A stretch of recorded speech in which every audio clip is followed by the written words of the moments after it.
እንዴት ነሽ ሳራ? ሰላም ነው። የት ነው? መቂ ዩቲዩብ ሰብስክራይብ አድርገሻል? አዎ። ካላረግሽም ችግር የለውም። እውነቱን ንገሪኝ። ያንተን ነው? ካላረግሽም ንገሪኝ። አላደረግሽም? አላውቅም። ዩቲዩብ አልጠቀም ቲክቶክ ምናምን ነው።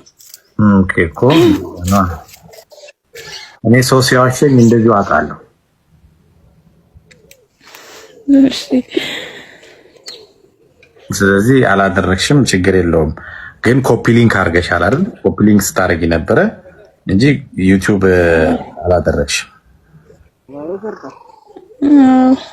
ወደፊቱ አደርጋለሁ ገብቼ። እሺ ምን ባንክ ነው የምትጠቀሚው? ንግድ ባንክ። እሺ ንግድ ባንክ። እሺ ስንት ነው አካውንት? 1000 1060